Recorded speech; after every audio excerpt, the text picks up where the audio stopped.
Enquanto a vacinação contra a Covid-19 avança no país, muita gente tem dúvidas sobre a vacina utilizada, o pós-vacinação. Então a gente vai aqui tentar esclarecer algumas dúvidas. Para isso, convidamos um dos especialistas no assunto, infectologista do Instituto Emílio Ribas, Jamal Suleiman, que tem nos ajudado muito durante essa pandemia. Jamal, bem-vindo mais uma vez à CNN, hein?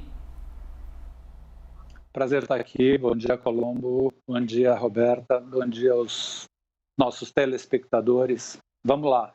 Jamal, vou te fazer uma pergunta direta aqui. Ontem, o diretor-presidente do Butantan escreveu um artigo, o publicou na Folha de São Paulo, defendendo a Coronavac, que, mais uma vez, assim como aconteceu enquanto era produzida, tem sido alvo de algumas dúvidas que podem até fazer algum sentido, por isso é importante a gente dissolvê-las aqui, e de alguns ataques que, enfim, devem ter outros objetivos, outras finalidades.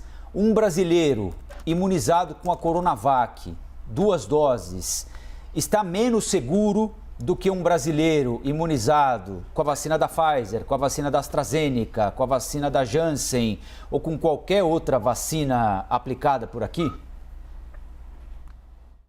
Um brasileiro não imunizado deve se sentir bastante inseguro, não há dúvida.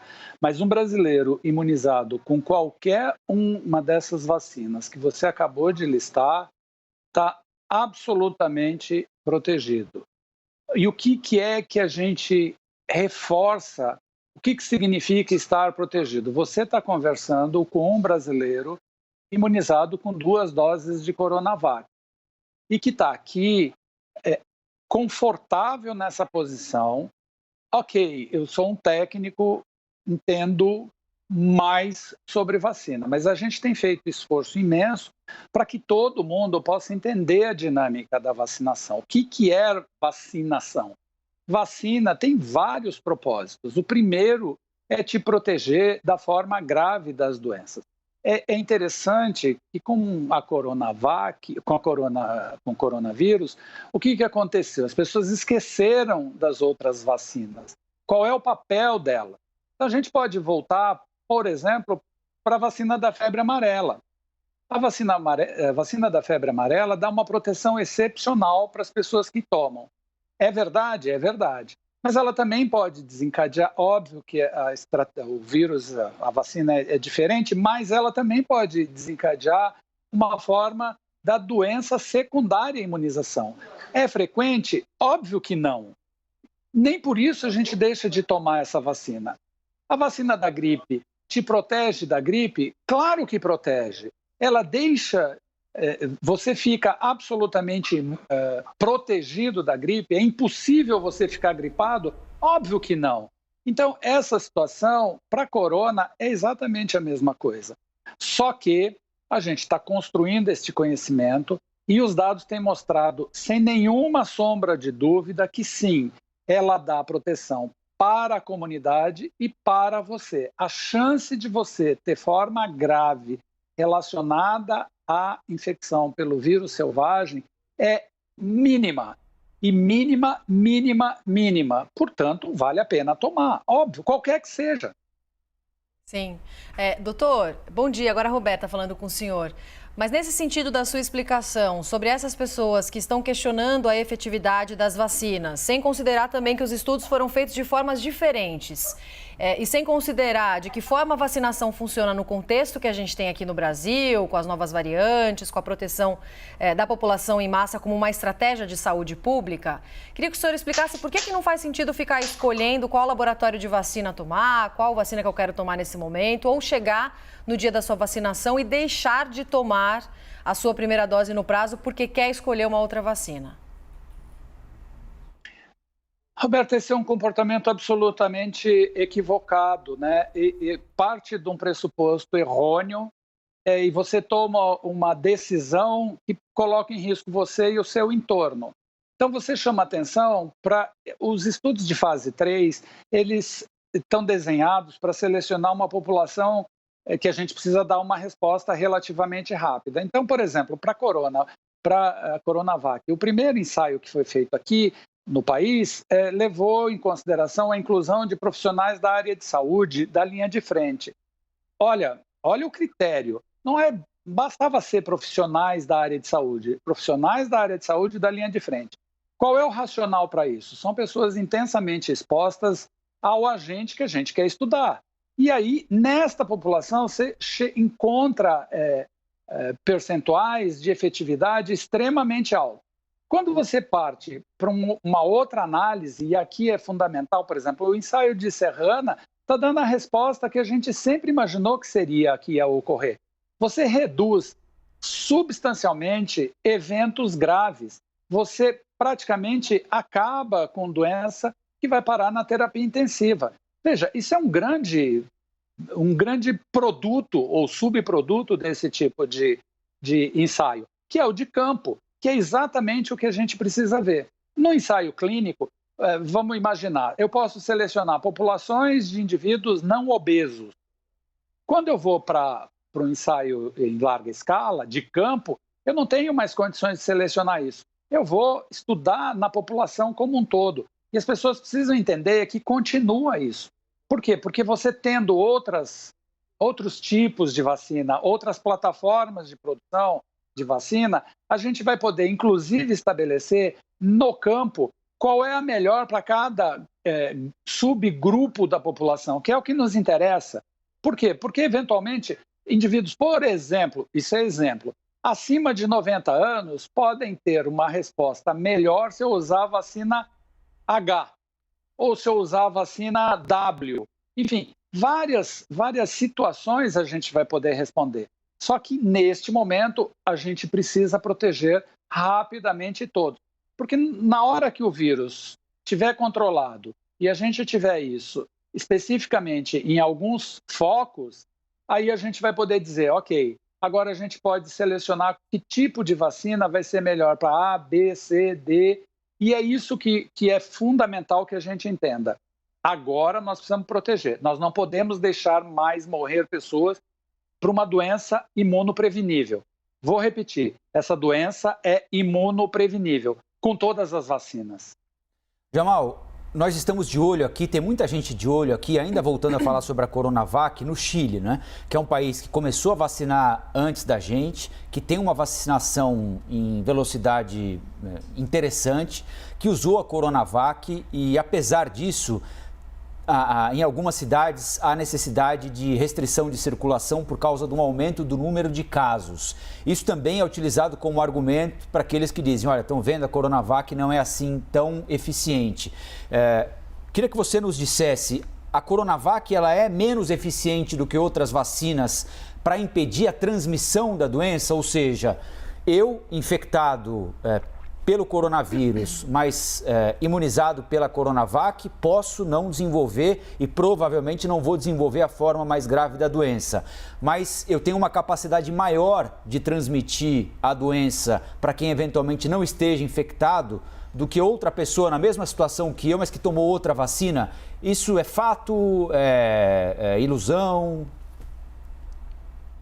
Então, de novo, ainda não há evidência para esse tipo de afirmação e provavelmente ela não vai se sustentar, porque neste momento, por exemplo, tem vários outros determinantes, não é por outro motivo que a recomendação, ainda que você tenha sido imunizado, que você continue mantendo as medidas não farmacológicas de proteção, porque a gente sabe que essa vacina ou essas vacinas, elas são eficazes em vários níveis de eficácia para várias variantes que a gente tem circulando aqui.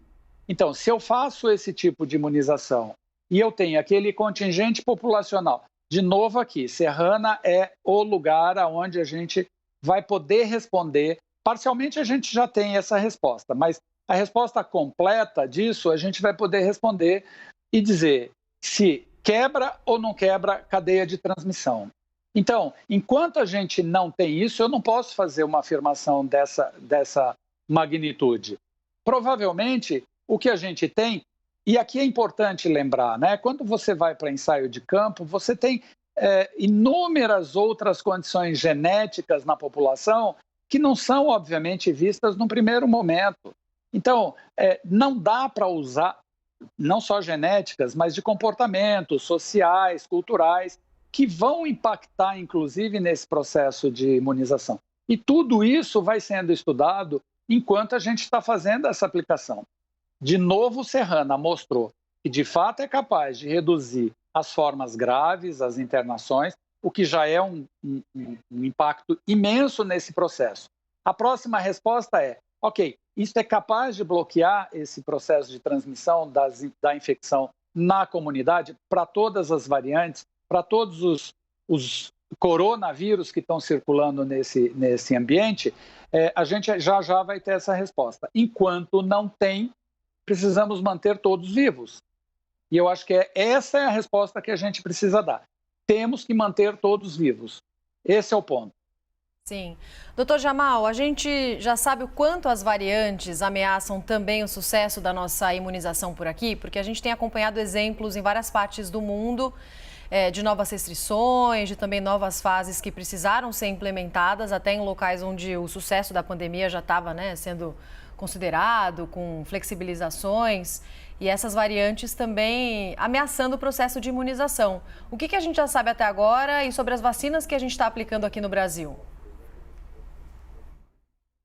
Então, a gente tem algumas informações, por exemplo, em relação à capacidade de infectividade de algumas variantes. Elas são mais transmissíveis e algumas têm a capacidade de maior gravidade quando ela compromete aquela determinada população ou aquele determinado segmento etário, que aqui é outro dado bastante importante. Quer dizer, ela é igual para todo mundo, porque a expressão do receptor ela não é uniforme em todo mundo. O vírus precisa de uma porta de entrada. Então, esse é um outro detalhe que precisa ser levado em consideração. De qualquer forma, em relação às variantes, a gente tem que elas são das que são conhecidas. Eu disse instantes atrás que a gente provavelmente vai para o alfabeto grego inteiro. Daqui a pouco a gente chega no zeta.